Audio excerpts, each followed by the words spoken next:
All right, you have two questions here that use the same starting information, just different questions at the end.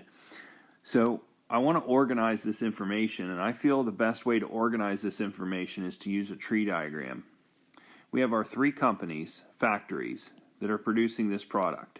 We have Factory A, Factory B, and Factory C. Now, it doesn't directly tell you what the proportion is that each company makes, but it does tell you that A makes 4 times the amount of B, and B and C are the same.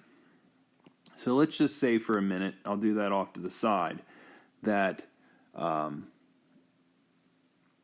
B and C both produce the same. Let's say they produce X amount of this product. A would be 4 times that, or 4X. Now we could actually get the probability, since